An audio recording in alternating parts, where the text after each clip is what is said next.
नमस्कार दोस्तों, केंद्र सरकार द्वारा प्रस्तावित फैक्ट चेक यूनिट यानी कि एफसीयू को लेकर बॉम्बे हाईकोर्ट का फैसला आ गया है। हाईकोर्ट ने फैक्ट चेक यूनिट बनाने के लिए इंफॉर्मेशन टेक्नोलॉजी संशोधन नियम 2023 को रद्द कर दिया है। कोर्ट ने खासकर इस नियम के रूल 3 को रद्द किया है, जो केंद्र सरकार को फैक्ट चेक यूनिट स्थापित करने का अधिकार प्रदान करता है। सरकार सोशल मीडिया और ऑनलाइन प्लेटफॉर्म पर झूठी या फर्जी खबरों की पहचान करने के लिए फैक्ट चेक यूनिट बनाने का प्रस्ताव लेकर आई थी। जनवरी 2024 में डिवीजन बेंच द्वारा दिए गए स्लिप्ट फैसले के बाद मामला टाई ब्रेकर जज जस्टिस एएस चंदूरकर के पास भेजा गया था। बार एंड बेंच में छपी रिपोर्ट के मुताबिक जस्टिस चंदूरकर ने आज इस पर अपनी राय दी है। उन्होंने कहा कि मेरा मानना है कि यह संविधान के अनुच्छेद 14 और अनुच्छेद 19 का उल्लंघन करता है।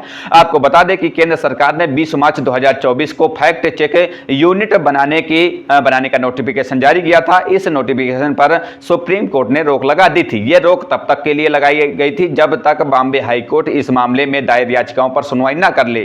कोर्ट ने कहा था कि यह अभिव्यक्ति की आजादी का मामला है। मामले को लेकर stand up comedian Kunal Kamra सहित कई अन्य याचिकाओं में विशेष रूप से रूल 3 को चुनौती दी गई थी। यही रूल केंद्र सरकार को झूठी ऑनलाइन खबरों की पहचान करने के लिए फैक्ट चेक यूनिट बनाने का अधिकार देता है। याचिकाकर्ताओं ने तर्क दिया था कि यह संशोधन सूचना प्रौद्योगिकी अधिनियम की धारा 69 के अधिकार क्षेत्र से बाहर है।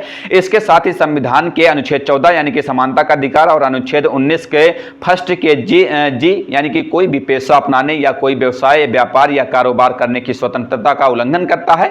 31 जनवरी को जस्टिस जीएस पटेल और जस्टिस नीना गोखले ने इस मामले में स्लिप्ट फैसला सुनाया। जस्टिस पटेल ने याचिकाकर्ताओं के पक्ष में यह फैसला सुनाया और नियम 3 को खारिज कर दिया था। उन्होंने स्पष्ट दिशा निर्देशों की आवश्यकता पर जोर दिया था और सरकारी सूचना बनाम अन्य संवेदनशील मुद्दों से संबंधित शिकायतों को लेकर पैदा हुए असंतुलन की आलोचना की थी। वहीं जस्टिस गोखले ने संशोधन नियमों की वैधता को बरकरार रखा था। उन्होंने यह तर्क दिया था कि फैक्ट चेक यूनिट अभिव्यक्ति की स्वतंत्रता की रक्षा करते हुए दुर्भावनापूर्ण इरादे से फैलाई जा रही गलत सूचना को टारगेट करता है। इसके बाद बॉम्बे हाईकोर्ट के मुख्य न्यायाधीश डीके उपाध्याय ने मामले पर निर्णायक राय देने के लिए जस्टिस चंदूरकर को नियुक्त किया था। 20 मार्च की अधिसूचना में कहा गया था कि फैक्ट चेक यूनिट सरकार की तरफ से फैक्ट चेक करने का काम करेगी, जिसमें वो फेसबुक, एक्स यानी कि ट्विटर या इंस्टाग्राम जैसे सोशल मीडिया प्लेटफॉर्म में किसी जानकारी को फेक या गलत बता सकती है, जिसके बाद ये प्लेटफॉर्म उस कंटेंट या पोस्ट को हटाने के लिए कानूनी रूप से बाध्य होंगे।